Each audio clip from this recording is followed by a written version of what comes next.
Tere, minu nimi on Siimaja ja täna läheme Pruutusega jalutama. Räägime sellest, kuidas Siimaja kooli treeningrihma korrektselt paigaldada ja milliseid põhimõtteid tuleks treeningrihma kasutades jälgida.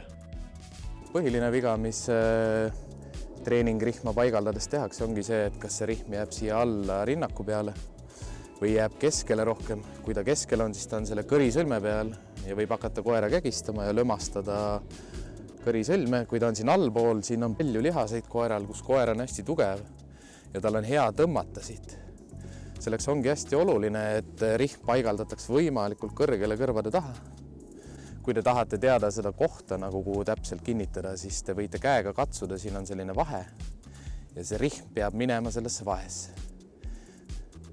Mis on oluline ja mida ma rääkisin, on see, et see rihm peab püsima selles vahes.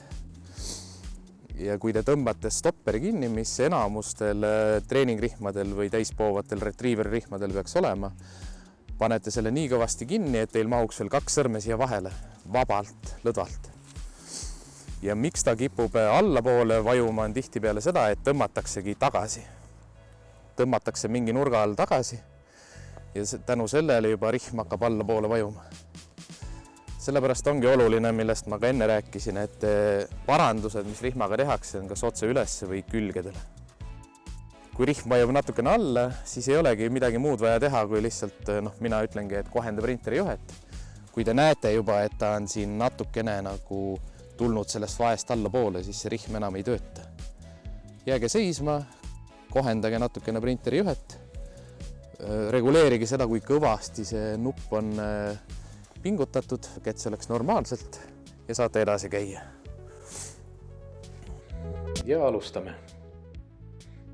Laia kaelarihma või traksidega jalutades saate kõrvalt jälgida väga hästi seda, kuidas koeral ei ole tegelikult mitte mingit probleemi vedada. Pruutusele meeldibki vedada omaniku lõhnajäljest lõhnajäljeni ja selline käitumine premeerib jätkuvalt sellist käitumist, mis soodustab veel tugevamat ja järjepidevamat vedamist. Alati, ennem kui hakkame lõdarihmaga jalutuskäiku koerale õpetama, selgitame välja olukorra, kui palju koer veab, kui palju koer on koos inimestega, palju ta ringi vaatab, lasen tal aeg-ajalt eksida, ette minna ja tahan näha ka seda, kas ta ise parandab oma käitumist, kuna eelnevalt ma olen juba paaril korral treeningrihma korrektselt kasutanud. Videol on väga selgesti näha, kuidas koer on eemal olev, pilk on kogu aeg mujal ja inimestele ta pilku ei pööra. Siit oli ka näha, kui ma tegin väga tugeva paranduse, sellepärast et kõik varasemad pehmemad parandused ei muutnud koera käitumist. Edaspidi on juba hea näha, et Pruutus on võtnud õppust ja parandused, mida ma pean talle jagama, on palju pehmemad ja endiselt veel väga täpsed. Lõdarihmaga jalutamise alustamiseks valige pigem rahulikke keskkondi, kus ei ole väga palju kõrvalisi ärriteid, mida te teate, et koera võib segada.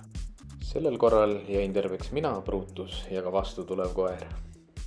Iga parandus, mis te koerale jagate, peab olema pigem õrn, ennetav ja õiges suunas.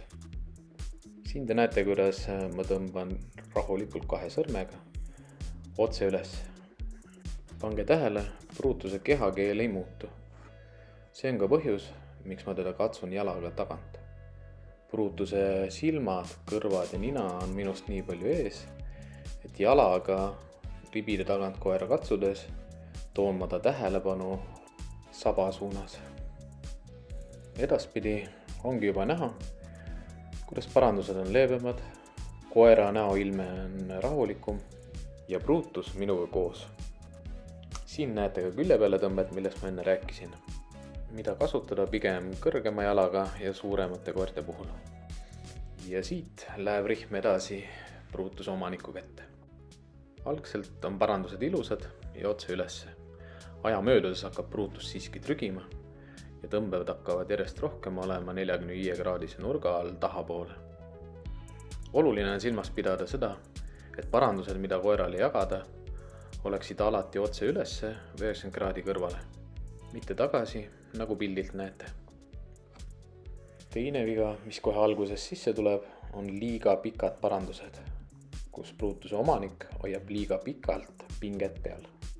Kui see viga inimese käitumises parandatud saab, käib pruutus täitsa kenasti. Kolmas asi, mida ma pruutuse omanikul proovin silmas pidada, on see, et pruutuse rinnak ei oleks omaniku põlvedest eespool. Neljandaks, õppige ära, kuidas koera kehakeeles paistab välja see, et ta on koos oma karjaga ja karjainstinktis. Kui te pruutust vaatate, siis tema kõrvad on ilusti all, saba allpool selgroogu ja tähelepanu ilusti suunatud omanikule. Ja ongi selleks korraks kõik. Seniks aga suhtlemiseni.